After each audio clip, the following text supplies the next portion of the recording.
Sayın Coşkun, tabii hemen şunu sorayım. Tabii kısaca özetledim de fakat sizce siz de komisyona katıldınız, orada bir konuşma yaptınız. Hep biz bunu gördük, izledik. İzleniminiz olarak yani bugün 27 Şubat'tan bu yana, hatta 1 Ekim'den bu yana süren bu süreç sizce ikinci aşamaya geçti diyebilir miyiz veya geçiyor diyebilir miyiz? Evet, aslında ikinci aşamaya geçmesi gerekiyor ve bu konuda da bir takım adımlar atılıyor.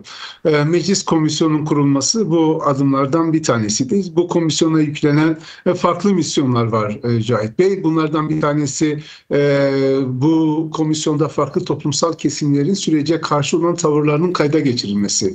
Yani süreci destekleyenler, tereddütü olanlar, endişe duyanlar, süreçten beklentileri bulunanlar, farklı toplumsal kesimler, sürecin mağdurları, çeşitli açılardan mağdur olanlar bu komisyona geldiler ve fikirlerini ifade ettiler. Böylece komisyon hem bir taraftan bir hafıza işlevi gördü, diğer taraftan da aynı zamanda demokratik taleplerin dile getirildiği bir zemin işlevi gördü.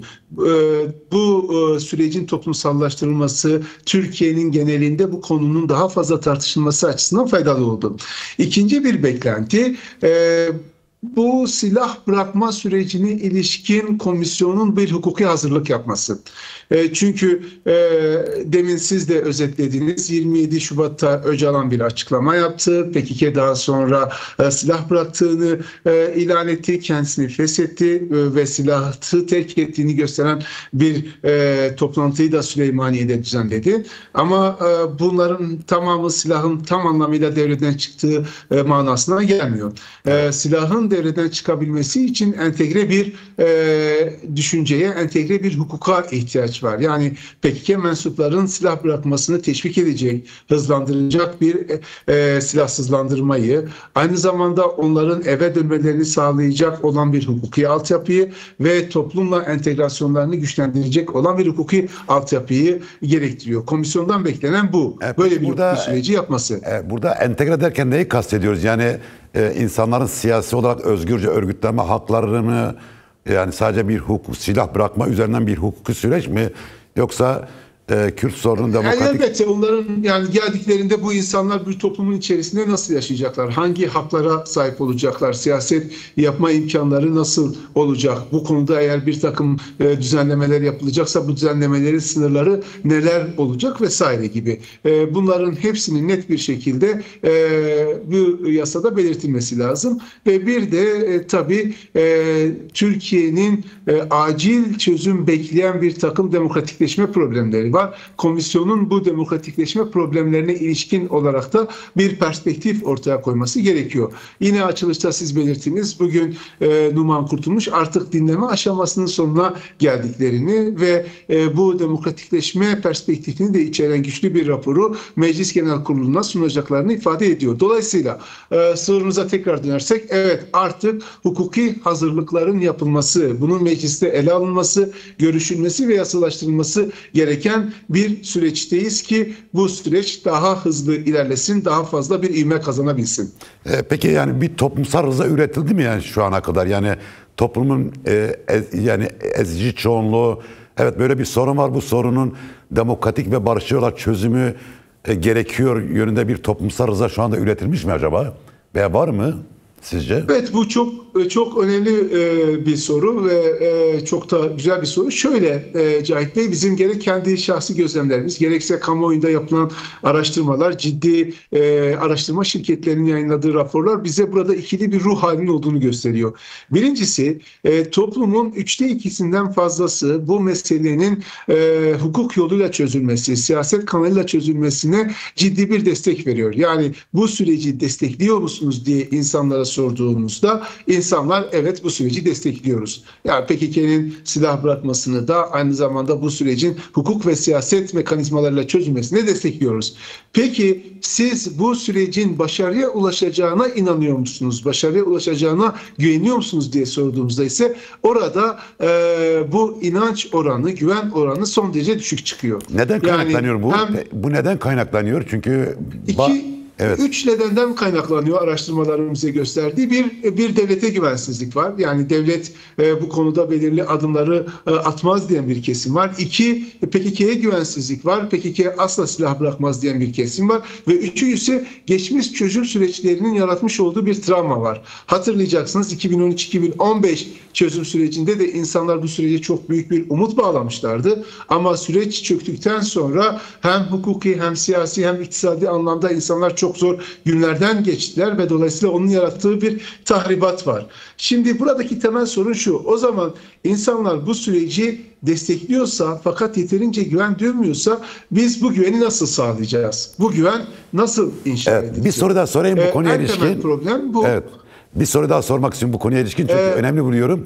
Bu 3 neden saydınız, yani 3 gerekçe saydınız veya yani Kürtlerin ve totalde, yani Kürtlerin ve Türklerin bu 3 nedene bakışı aynı oranda mıdır? Yani örneğin devlete güvensizlik Kürtlere daha mı ağır basıyor veya PKK'ya ilişkin Türklere daha mı ağır bir yargı? Elbette değişiyor. Değişiyor Cahit Bey. Mesela devlete olan güvensizlik Kürtlerde daha yüksek, Türkiye kamuoyunda ise daha düşük. Buna mukabil PKK'ya olan güvensizlik Türk kamuoyunda çok daha fazla yüksek, Türk kamuoyunda daha az. Yani orada bu toplumsal kamuoyların süreçleri ve aktörleri değerlendirme, tarihsel süreç içerisinde onların yapıp ettiklerine bir değer biçme üzerinden bir değerlendirme yaptıklarını görüyoruz. Dolayısıyla burada farklı aktörlere farklı güvensizlik nedenleriyle yaklaşıyorlar. Ama bir bütün olarak bakıldığında evet süreci destekliyorlar fakat güvenin inşa edilmesi gerektiğini söylüyorlar. Şimdi güven inşasında ise iki tarafa da önemli sorumluluklar düşüyor. Bir taraftan bu PKK'nın silah bırakma sürecini hızlandırması bekleniyor. Ama diğer taraftan da devletin herhangi bir yasal değişikliğe ihtiyaç duymadan, herhangi bir anayasal değişikliği gerektirmeden atabileceği bazı adımlar var. Örneğin kayyum meselesi önemli noktalardan bir tanesi. Şu anda Türkiye'de devletin kayyum siyasetine son vermesi, kayyum atanmış olan belediyelere eski seçilmiş belediye başkanlarının iade etmesinin önünde herhangi bir engel yok. Ama eğer bunu yaparsa o zaman süreci olan güven daha da artar. Evet. Veya yine Türkiye'de Anayasa Mahkemesi ve Avrupa İnsan Hakları Mahkemesi kararlarının uygulanmadığı bir dönemden geçiyoruz. Devletin bu kararları uygulamasının önünde de bir engel yok. Bu kararları uygulasa da insanlar evet süreç demokratik anlamda ete kemiğe bürünüyor ve bize bir faydası oluyor düşüncesine sahip olabilirler. Veya hasta ve tutuklu olan hükümlülerin serbest bırakılması konusunda da devlet adım atabilir vesaire. Yani bu süreçte bir taraftan komisyon bu sürecin ihtiyaç duyduğu hukuki altyapıyı hazırlarken diğer taraftan iktidarın da topluma güven aşılayacak, insanların inançsızlıklarını veya bu sürece olan güvensizliklerini asgariye indirecek bir takım adımlar atması lazım. Eğer bu adımlar atılırsa o zaman ben bu desteğin aynı zamanda güvenle de daha pekişeceğini düşünüyorum. Tabii komisyon tabii önemli dediniz. Bence de çok önemli çünkü siyasi partilerin ezici çoğunluğu bu komisyona yer alıyor. Yani parlamentonun %90-95'ine tekabül ediyor herhalde ve yani çok az oyu olan partiler de birer kişiyle katılıyorlar. Yani Türkiye'nin bütün mozaiği orada, siyasi dinamikleri burada. Şimdi tabii Sayın Numan Kurtuluş'un yaptığı açıklamada hukuk, yani demokratikleşme ve hukuki devlet konusunda beklentimizi içeren bir sağlam bir raporla meclise sunacağız diyor.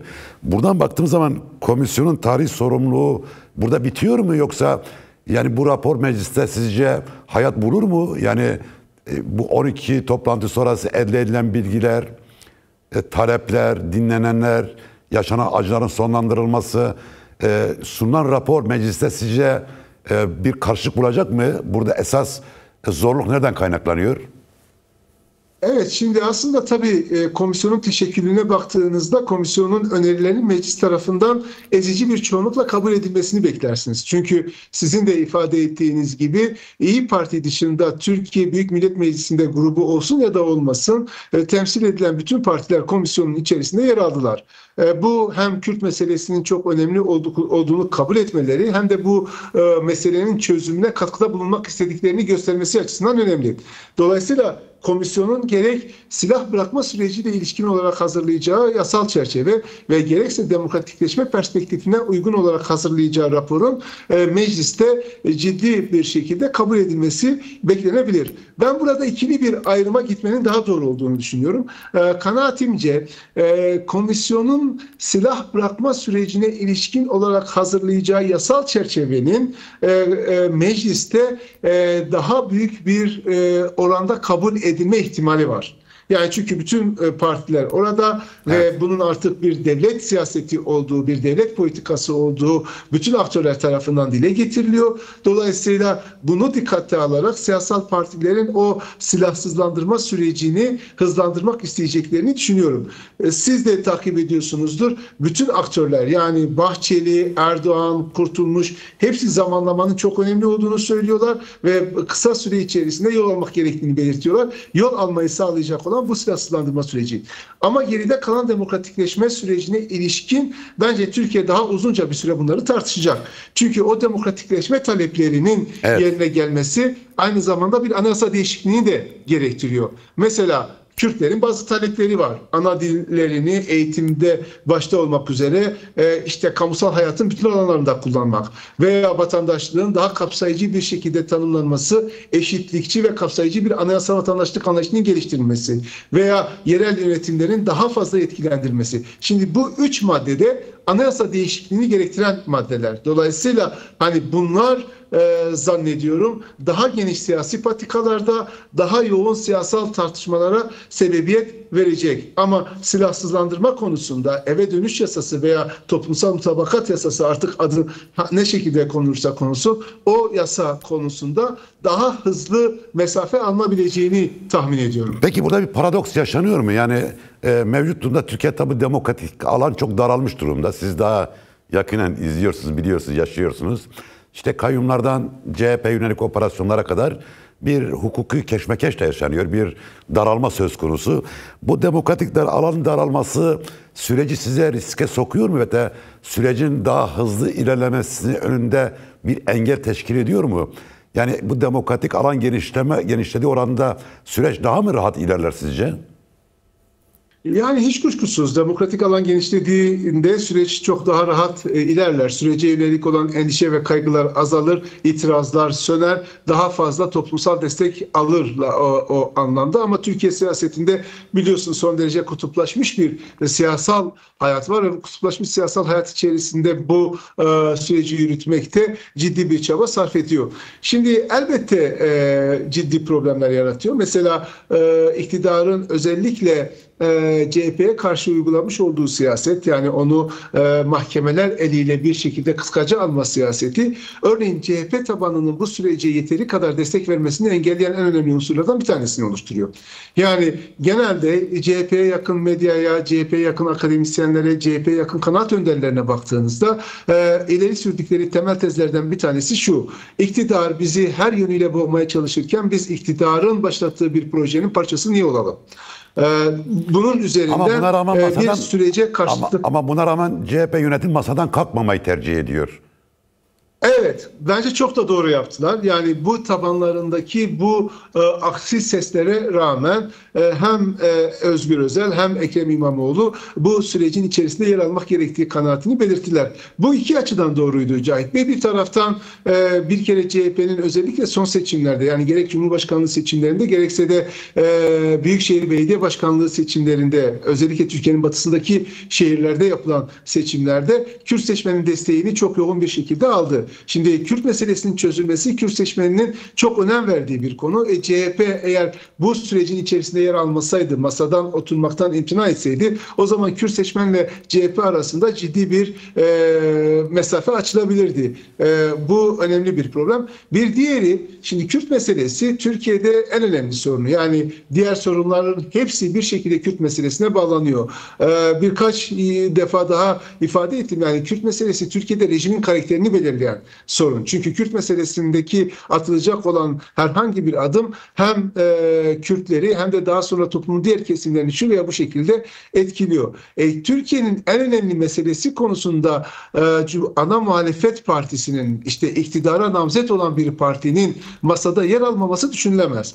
Bunu yaptığı andan itibaren bunu seçmene açıklamakta son derece güçlük çekerdi. Zannediyorum CHP yönetimi de bunu dikkate alarak, bu hususu dikkate alarak masada kalmayı tercih etti ve bu son derece de doğru bir tercihti. Nitekim bugün Numan Kurtulmuş da yaşadığı bütün olaylara rağmen CHP'nin komisyonda yer almasını ve komisyon sürecine ciddi bir destek vermesinden dolayı mutlu olduğunu ifade etti ve bunu çok anlamlı ve değerli bulduğunu söyledi. Gerçekten de değerli, çünkü ana muhalefet partisinin bir şekilde yer almadığı bir süreci yürütmek, orada topluma kabul ettirmek, toplumsal kabul üretmekte epey güç olurdu. Evet. Ama tabii CHP'nin bir takım bagajları var. Ulusalcılar, kısmen Ergenekoncular, Beyaz Türkler, hatta ırkçılar. Bu bir sorun yaratıyor mu CHP'nin şu anda izlediği Kürt politikası? Nasıl bir sıkıntı yaratıyor CHP içerisinde? Sizce taban ve taban arasında bir gerilim. Evet, CHP'nin performansı, yani Kürt sonraki performansı geçmiş yıllara göre değerlendirirsek daha iyi bir yerde mi duruyor? Yani mesela 2013-2015 çözüm sürecine göre değerlendirdiğinizde, ona kıyasla değerlendirdiğinizde şu anda CHP daha müspet bir yerde duruyor. Daha olumlu bir yerde duruyor.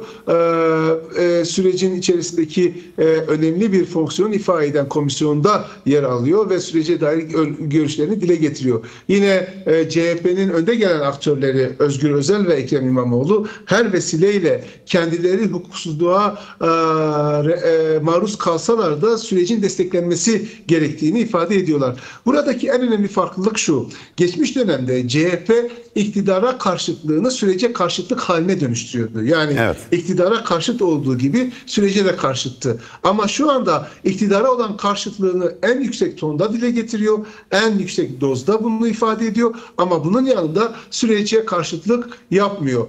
Bu CHP'nin tabanı ile tabanı arasında bir gerilim üretmiyor değil. Ama bugüne kadar Özgür Özel'in göstermiş olduğu bu performans bu gerilimi yönetebilmesini sağlıyor. Fakat şöyle bir tehlike de var. Eğer iktidar CHP üzerindeki baskısını artırırsa, onu daha fazla kıskaca almaya çalışırsa, o zaman tabandan gelecek olan itiraz seslerine CHP yönetimi daha fazla direnemeyebilir. Veya orada biraz daha frene basma ihtiyacı hissedebilir ki bu süreç açısından olumlu bir tablo ortaya çıkartmaz. Peki siz tabii bir akademisyen olarak, siyaset bilimci olarak CHP üzerindeki baskıların devam edeceğini mi düşünüyorsunuz? Yani burada bir frene basma mı gündemde, yoksa bu artarak devam edecek? Çünkü yani buradaki garip şeyler de oldu bugün. Yani şimdi işte İstanbul'daki kongreye bakıyoruz, bir mahkeme kararı veriyor, diğerisi. Böyle bir şey de var. Yani günlük üretilen bir takım hikayeler de var. Evet. Evet. İktidar içerisinde de bu önemli bir tartışma konusu benim görebildiğim kadarıyla. Şimdi CHP'ye yönelik bu yargı kıskaçından beklenen neydi, murat edilen neydi? CHP'nin toplumsal desteğini düşürmek. Yani onun oy oranını aşağıya çekmek. Yine bu operasyonlarla murat edilen CHP'nin sürekli kendi içiyle didişmesini sağlamak, toplumsal meselelere ilgi göstermesini engellemek ve topluma bakın bu CHP sürekli kendisiyle meşgul, onun toplumu yönetebilecek bir iradesi, bir gücü, bir kabiliyeti yok mesajı verebilmekti. Ama yine yapılan ciddi araştırmalar bütün bu sürece rağmen, yani 19 Mart'tan bugüne kadar bütün bu yargı süreçlerine rağmen CHP'nin toplumsal desteğinin düşmediğini gösteriyor. Bir önemli faktör bu. İkincisi, CHP bu yargısal kıskaçtan bir şekilde kurtulmayı başarabildi. Yani yine hukuku kullanarak bunun üstesinden gelebildi. İşte bugün İstanbul İl Kongresi'ni YSK kararıyla yapabildi. Yine olağanüstü kongrede bir kararı 24 Ekim'e erteledi ama artık o mahkemeden hangi karar çıkarsa çıksın CHP'yi çok fazla etkilemeyecek. Çünkü zaten Kasım ayında CHP'nin olağan kongresi var. Orada yeni bir yönetim seçilecek. Dolayısıyla bu mahkeme süreçlerinden beklenen elde edilmedi. O nedenle iktidarın burada yeniden bir düşünmesi, tekrardan bir muhasebe yapması bilir. Fakat bu belediyeler üzerinde, yani belediyeler üzerinde CHP'ye yönelik kıskacın daha bir süre devam edeceğini düşünüyorum. Evet. Tabii Ankara deyince bir iktidardan bahsediyoruz tabii. Burada bir Cumhur İttifakı var. AKP ve MHP bu ittifakın en önemli iki unsuru. Sizce Ankara'nın Kürt sorununa bakışında bir paradigma değişikliği mi var? Örneğin MHP'nin bu noktaya gelmiş olması devletin fikriyatında Kürt sorun çözümünde bir paradigma değişikliği mi gösteriyor? Yoksa burada bir takım bölgesel ve küresel gelişmelerden dolayı bir ön alma, bir pragmatik bir çıkış süreci, bir zaman kazanma mı söz konusu? Yani aslında birbiriyle bağlantılı her iki söylediğiniz hususta. Şimdi ben bu çözüm sürecinin başlamasının en önemli nedeninin bölgesel dinamikler olduğunu düşünüyorum. Yani hem Suriye'de rejimin çökmesi hem İsrail'in bölgede izlemiş olduğu son derece agresif politika bölge ülkelerinin tamamında yeni bir değerlendirmeyi zorunlu kıldı. Türkiye'de bu Orta Doğu'da kaynayan kazana karşı tedbirlerini almak için Kürt meselesini çözmek veya en azından silahlı boyuttan arındırmak yönünde bir inisiyatif aldı. Süreci başlatan asıl dinamik buydu. Elbette iç politik hesaplar da var. Çünkü Cumhur İttifakı'nın Kürtler ile arası son derece açılmış, CHP ile olan mesafesi ise daralmıştı. Bu süreçle birlikte iktidar muhtemelen Kürt seçmenleri en azından nötr bir pozisyona itmek, böylece Cumhur İttifakı'na biraz daha alan açmak da istiyor olabilirler. Yani iç siyasi hesaplar da bunun içerisinde var. Ama bence asıl belirleyici olan bu bölgesel dinamiklerdi ve bu bölgesel dinamikler üzerinden bir süreç başlatıldı. Ama eğer bu sürecin ilerletilmesi ve devam ettirilmesi isteniyorsa, bu sürecin gerçekten tam anlamıyla sonuca varması isteniyorsa, bunun bir paradigmatik değişikliği de gerektirdiği unutulmamalı. Yani aslında Türkiye'nin bu Kürt meselesini çözdüğü andan itibaren kendisini yeniden tarif etmesi gerekiyor. Veya bir başka ifadeyle Türkiye'nin kendisini yeniden kurması gerekiyor. Orada Kürtlerin pozisyonunun yeniden değerlendirilmesi, vatandaşlık anlayışının yeniden gözden geçirilmesi, idari yapının yeniden tanzim edilmesi, hepsini gözden geçirecek daha geniş bir perspektife ihtiyaç var. Bu Türkiye'nin içiyle ilgili. Ama şunu da biliyoruz. Kürt meselesi sadece Türkiye ile ilgili bir mesele değil. Aynı zamanda jeopolitik bir mesele. Yani bu meselenin Irak ve Suriye ile bağlantıları çok fazla yüksek. Sürecin kendisi de Irak ve Suriye ile de yakından bağlantılı. O nedenle Türkiye'nin sadece kendi içindeki Kürtlerle anlaşması değil, aynı zamanda kendi dışındaki Kürtlerle de ilişkilerini geliştirecek yeni bir siyasal zihniyeti oluşturması gerekiyor. Bunlar şimdi söylem düzeyinde ifade ediliyor. Mesela hem Erdoğan'ın hem Bahçeli'nin söylemlerinde işte Kürt-Türk ittifakından, Kürt-Türk kardeşliğinden, bunun üzerinden emperyalistlerin oyununu bozmaktan vesaire söz ediliyor. Böylece söylemsel düzeyinde bir değişiklikten bahsetmek mümkün. Ama bu söylemsel düzeydeki değişikliğin gerçek hayata aktarılıp aktarılmayacağı hukukta belli olacak. Yani evet, hukuki düzende mi bunu görecek miyiz? Buna bakmamız gerekecek. Bu konuda tabii başına itibaren yani medyada da bu tartışma yürütülüyor. Yani Bahçeli ile Erdoğan'ın bu konuda ortak hareket edip etmediği konusunda bir takım tartışmalar var. Sizce bu meselede Erdoğan ve Bahçeli ortak mı hareket ediyorlar? Yani neden Bahçeli sürekli birkaç adım önde, sonra Erdoğan onun peşinde geliyor bu meselede?